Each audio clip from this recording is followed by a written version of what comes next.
IVF treatments పై 20,000 discount. Doctor consultation మరియు ultrasound scan ను ఉచితంగా అందిస్తున్నారు. 49 అంటే సంతానం, 49 అంటే సంతోషం. ఇప్పుడు ఇండియా కూటమి బలపడిందనే మనకు క్లియర్ గా మనం నంబర్లు చెప్తూ ఉండొచ్చు. ఇప్పుడు ఎన్డీలో ఉన్న ఈ చీలికలో ఇంతకు ముందు మీరు చెప్పిన ఈ గందరగోళ పరిస్థితులను తనకు అనుకూలంగా మలుచుకునే అవకాశం ఏమైనా ఉంది అంటారా?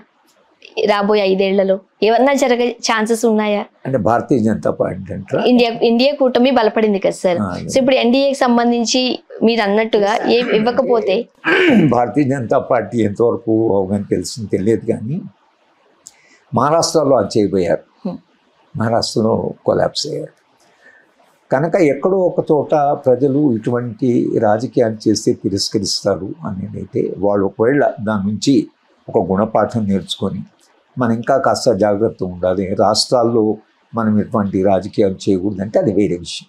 అంటే రాజకీయాల్లో ఒక మార్పు వస్తుంది, కానీ అట్లా చేస్తారా? చేసే అలవాటు వాళ్ళకు ఉంది. ఎన్నో రాష్ట్రాల్లో అట్లా డివైడ్ చేశారు, ఎన్నో రాష్ట్రాల్లో మధ్యన పోటీ పెట్టారు, ఎన్నో రాష్ట్రాల్లో పార్టీలను స్ప్లిట్ చేశారు, ఇవన్నీ చేస్తూ వచ్చారు. ఇప్పుడు అది ఒకవేళ ఆ రాజకీయాలు అవుతుందో కొనసాగలవా లేదా అని అనుకున్నప్పుడు ఒకవేళ ఈ ఎన్నికల నుంచి ఏమేం పాఠాలు ఎక్కడ మనకు వాళ్ళ మాటల్లో ఎక్కడ తెలియడం లేదు. ఇక్కడ తెలంగాణలో కూడా కేసీఆర్ ఎక్కడ కూడా మనం ఏదో తప్పు చేశాము, మనం ఓడిపోవడానికి ఏమి కారణాలు అని ఒక అంతర్మథనంగానే లేకపోతే సమీక్ష చేసుకునే కనిపించడం లేదు వాళ్ళ మాటల్లో. అలాగే మోడీ నిన్న వాళ్ళ ఎన్డీఏ అడ్రస్ చేస్తూ పార్లమెంటరీ పార్టీని అట్లా మనం ఏమైనా తప్పులు చేసామా, ఎందుకు ఇట్లా కొంత మనకు మద్దతు పోయింది, మళ్ళీ ప్రజలు ఏమనుకున్నాం, ప్రజల ఆకాంక్షలు ఏవైతున్నాయో దాని ప్రకారమే మనము నడుచుకోవాల్సి ఉంటుంది, మేము కొంత మారవలసి ఉంటుంది అనేటువంటిది మనకి ఎక్కడ అది కనిపించలేదు.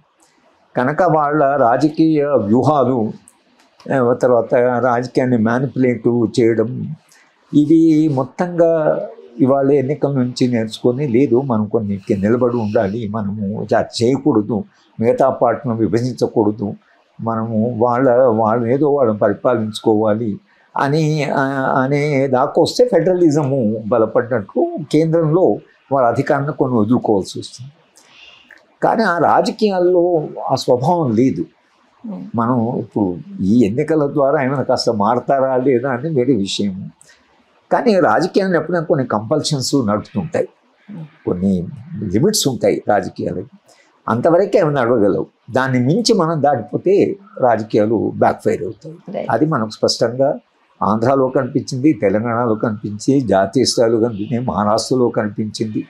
కనుక మీరు ఆ పద్ధతి ఆ ట్రెండ్ చూస్తే ఈ దేశంలో నేను ఎప్పుడు మా క్లాస్లో డిస్కస్ చేసేటప్పుడు ఈ దేశంలో ఫుల్ బ్లడెడ్ ఫ్యాసిజం వస్తుందా, లేక కొంత సెమీ ఫ్యాసిస్ట్, ఒక అర్ధ ఫ్యాసిస్టు అథారిటేరియన్ కానీ కొంత అకామిడేట్ అనేది ఉంటుందా, లేక ఎవరిని అకామిడేట్ కంప్లీట్ పాలిటిక్స్ కాన్సన్ట్రేట్ అయిపోతాయని మా పిల్లలకు డిస్కషన్ జరిగేది.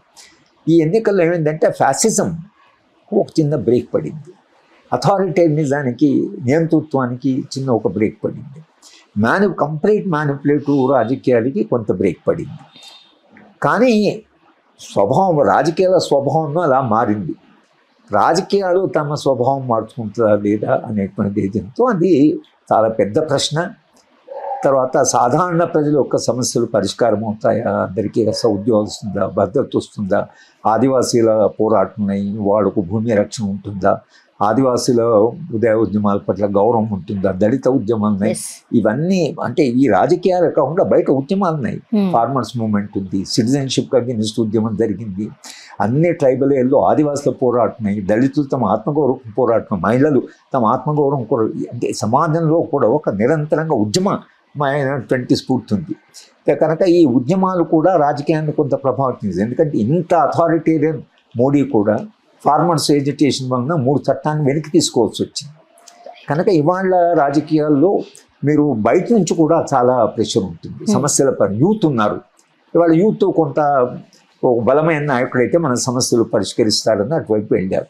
కానీ ఇంకో 5 ఏళ్ళు జాబ్స్ దొరకలేదు అనుకో, ఏజ్ వస్తున్నది, ఇంకో పరిస్థితి లేదు, ఎక్కడ పోవాలో తెలియదు, ఒక అంటే వాళ్ళకు అయోమయ పరిస్థితిలో యూత్ని నెట్టబడ్డప్పుడు తప్పకుండా వాళ్ళు ఆలోచిస్తారు, ఎందుకు మనకు అసలు ఇంత సపోర్ట్ ఇచ్చినా ఇంత మద్దతు ఇచ్చినా మన సమస్యలు ఎందుకు పరిష్కారం కావడం లేదు అన్నప్పుడు అప్పుడు మీకేం జరుగుతుందంటే ఈ రాజకీయాలు పార్లమెంటరీ రాజకీయాలు బయట చాలా మాకు ఎంప్లాయ్మెంట్ కావాలనే ఉద్యమం, మాకు సరైన మద్దతు కావాలని ఫార్మర్స్, ఉమెన్ మాకు సరైన పార్టిసిపేషన్ కావాలని వాళ్ళు, దళితులు మాకు ఆత్మవివక్ష పోవాలని దళితులు, ఆదివాసులు మా అడవిని కాపాడడం వాళ్ళు. సమాజంలో ఇన్ని సమస్యలు కింది నుంచి ప్రెషర్ ఉన్నప్పుడు రాజకీయాల్లోకి ఉండేటువంటి పొటెన్షియల్ అది అని ఇప్పుడు మోడీ గారు నేను ఒక మాట అన్నాడు, ప్రజా జీవనంలో మనం ఎక్కువ జోక్యం చేసుకోవద్దని.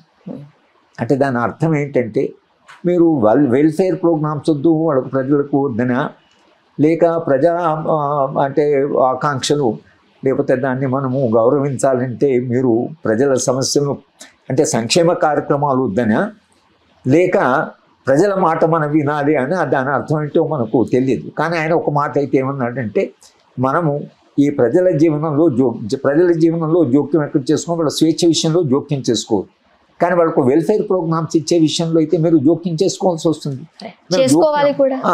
జోక్యం చేసుకోండి. మీరు ఒక సంక్షేమ కారణం ప్రభుత్వ జోక్యమే కదా, ప్రజలకు ఒక కార్యక్రమం ఇస్తే. కానీ ఇది నర్మగర్భితంగా అంటారు, మన ప్రజల జీవనంలో మనం జోక్యం చేసుకోవద్దంటే స్టేట్ యొక్క రోల్ తగ్గాలి, రాజ్యం యొక్క పాత్ర తగ్గాలి అని అందనుకోండి. తగ్గాలి, దేంట్లో తగ్గాలి? స్వేచ్ఛ విషయంలో తగ్గాలి, సంక్షేమ కార్యక్రమం పెరగాలి. అది ఆ దిశగా రాజకపోతే కార్పొరేట్ వ్యవస్థ వాళ్ళ లాభాలు, స్టాక్ మార్కెట్ ఈ గందరగోళం ఉంది. వైరుధ్యాల మధ్యనే 5 ఏళ్ళు పరిపాలన సాగించారు. ఇప్పుడు తెలంగాణలో సార్ ఒకవేళ బీఆర్ఎస్ ఓట్ ఏదైనా ఉంది అంటే అధికారంలో ఉన్న కాంగ్రెస్ వైపు మళ్ళాలి కానీ బీజేపీ వైపు ఎందుకు మళ్ళిందంటారు తెలంగాణ పరిస్థితి? అంటే ఇప్పుడు మీరు పత్రికలో వస్తుంది, నేను కూడా కొంతవరకు టీఆర్ఎస్ పార్టీ తమ ఓట్లని బీజేపీకి ట్రాన్స్ఫర్ చేశారు. వాళ్ళకు కాంగ్రెస్ దానికంటే ఒకటి కవిత విషయం కూడా కొంత ఆందోళనగానే ఉండి ఉంటారు కనుక భారతీయ జనతా పార్టీకి మద్దతు ఇస్తే రేపు ఆమెను రెస్క్యూ చేయడం సాధ్యమవుతుంది. ఎక్కడో కొంత వ్యక్తిగత కారణాలు ఉన్నాయి, వ్యవస్థాపరంగా కూడా భావజాల పరంగా వీళ్ళందరూ భారతీయ జనతా పార్టీ రాజకీయాలు కానీ భావజాల పరంగా కూడా కొంత ఈ భావజాలం ఎంత అంగీకారము, రాహుల్ గాంధీ మాట్లాడుతున్న మాటలకు అంత అంగీకారము లేదు ఈ నాయకత్వానికి.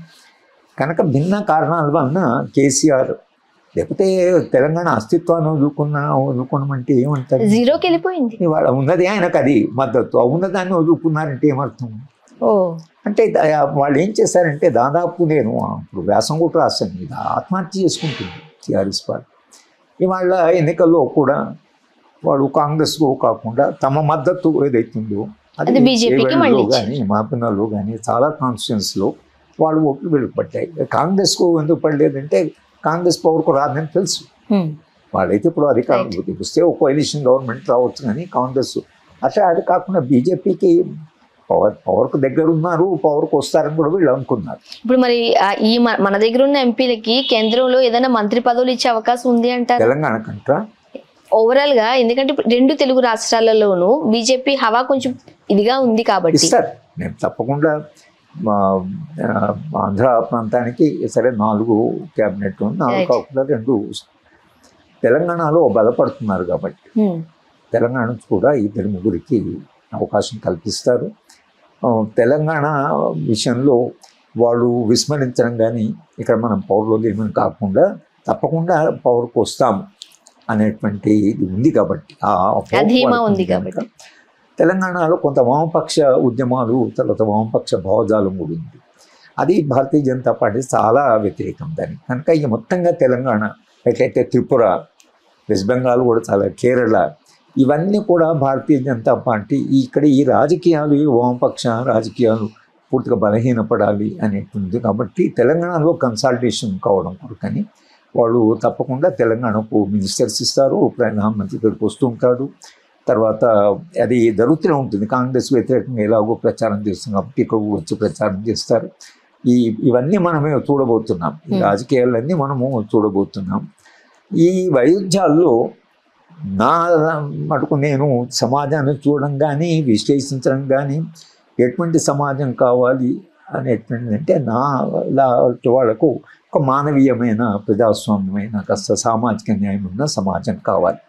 మనకు అది ఒకటే టెస్ట్. ఏ రాజకీయాలు చూసినా ఎవరి రాజకీయాలు చూసినా మనం ఈ ప్రమాణాలు పెట్టుకొని చూస్తున్నాం. అటువంటి సమాజము ఈ రాజకీయాలు ఇప్పుడున్న రాజకీయాల నుంచి అది కాస్త దానికి దగ్గర వచ్చామనేటువంటి ఫీలింగు నాకు రావడం లేదు. మళ్ళీ ఇంకా ఇటువంటి ఒక మానవీయమైన ప్రజాస్వామ్యమైన సమానత్వ భావం ఉండి సామాజిక న్యాయం ఉండి మనుషులంతా కాస్త భద్రత కలిగి అటువంటి సమాజము కావాలి అనే విశ్వాసాలు ఉన్న వాళ్ళకి ఈ రాజకీయాలని మనం ఆ ప్రమాణాలతోనే చూడవలసి ఉంటుంది. ఆ ప్రమాణాలు చూస్తే ఇప్పుడున్న రాజకీయాల్లో అటువైపు ఈ రాజకీయాలు వెళ్తాయి అనేటువంటి విశ్వాసం అయితే నాకు కలగదు. రాష్ట్ర ప్రభుత్వం కావచ్చు, ఎవరైనా జాతీయ స్థాయిలో కావచ్చు, ఒక ప్రభుత్వం పరిపాలిస్తూ ఉన్నప్పుడు ప్రభుత్వం యొక్క సంబంధించి ప్రజల తరపున పోరాడడానికి ఖచ్చితంగా ఒక ప్రతిపక్షం కంపల్సరీ. సరైన ప్రతిపక్షం ఉంటేనే ప్రభుత్వాలు చక్కగా పరిపాలించగలవు అని కూడా వింటూ ఉన్నాం. బట్ ఏపీలో పరిస్థితి ప్రతిపక్ష హోదాకు కూడా జగన్మోహన్ రెడ్డి గారు వెళ్ళని నేపథ్యంలో అక్కడ పరిస్థితి ఏంటి అంటే కొంతకాలం నడుస్తుంది. కొంతకాలం ఏమైందంటే ప్రతిపక్షమే లేకపోతే జరిగే ప్రమాదం ఏంటంటే ఇక మనకి ఏది అడ్డు లేదు కదా. అట్లా అనుకోకుండా ప్రతిపక్షం ఉన్నా లేకున్నా బాధ్యతగా ప్రజలకు మన బాధ్యత ఉంది అని అనుకుంటేనేమో, కానీ మనకి ఎవడు అడ్డే లేడు జగన్మోహన్ రెడ్డి అని అనుకునేది. కానీ చంద్రబాబు నాయుడు కూడా తెలంగాణ అప్పుడు ఆ మాట ఊడిపోయాడు కదా. చంద్రబాబు నాయుడు గారు కూడా నాకేంటి అడ్డు లేదు, నాకు Hyderabad development, IT development, hitech city అని చెప్పి అగ్రికల్చర్ ఏమున్నది అంతే ఇప్పుడు దానికి ఇంపార్టెన్స్ లేదని అన్నాడు. అలాగే విద్యారంగంలో సమాజ శాస్త్రాలు ఎందుకు అన్నాడు అంటే దానికి ఉద్యమాలు వచ్చాయి. మేమే ఉద్యమం చేసాం సమాజ శాస్త్రాలు అంటే. ఆయనే ఒక వారం రోజుల్లో దాన్ని విత్డ్రా చేసుకొని మా ఇంటికి మనిషిని పంపి సమాజ శాస్త్రాలు ఇంకా మెడికల్ కాలేజీలలో ఇంజనీరింగ్ కాలేజీలో పెడతామని చెప్పండి అని ఆయన ఒక చాలా పెద్ద ఉద్యమ నిర్మాణం చేశాం. కనుక ఇప్పుడు ఏమైందంటే ఆంధ్ర ప్రాంతంలో నాకేది అడ్డు లేదని చంద్రబాబు నాయుడు గారు తప్పకుండా పాఠం నేర్చుకొని ఉంటాడు. నన్ను ఎందుకు ఉమ్మడి రాష్ట్రంలో ఓడిపోయాను అనేటువంటి దాన్ని కొంత ఆయన అవగాహన చేసుకుంటానని అనుకుంటున్నాను. కనుక ఆయన అట్లా పరిపాలించడం అనేది ఆయనకు సాధ్యం కాదు. ప్రతిపక్షం ఉందనే అనుకోవాలి. ప్రజలే ప్రతిపక్షం. రైట్. ఆ మాటకి ప్రజలే ప్రతిపక్షం. ఎందుకంటే మీరు తప్పు చేస్తే వాళ్ళు ఉద్యమాలు చేస్తారు. మీరు అసెంబ్లీలోనే ఉండవలసిన అవసరం లేదు. అసెంబ్లీ బయటకు నుంచి నిరంతరంగా ఏదో ఆపోజిషన్ ఉంటుంది, ఊరుకోరు కదా జనం. కనుక అంటే వీళ్ళందరూ తమ అనుభవం నుంచి, తమ రాజకీయాల నుంచి, తమ జీవితం నుంచి పాఠాలు నేర్చుకుంటున్నారా లేదా? అక్కడ మోడీ కానీ, ఇక్కడ కేసీఆర్ కానీ, ఇక్కడ చంద్రబాబు నాయుడు గారు కానీ గతంలో ఓడిపోయాడు కాబట్టి, లేకపోతే మహారాష్ట్రలో వాళ్ళు పాఠాలు నేర్చుకుంటేమో కొంచెం వైజర్ అవుతారు. పరిపాలించడం కొంచెం ఇంకా కొంత మెరుగ్గా ఉంటుంది. అట్లా కాకుండా మీరు ఏది నేర్చుకోకపోతే మీకు గతంలో ఏం జరిగిందో అదే రిపీట్. రైట్. ఇవాళ పరిస్థితి. Thank you so much sir. Thank you very much.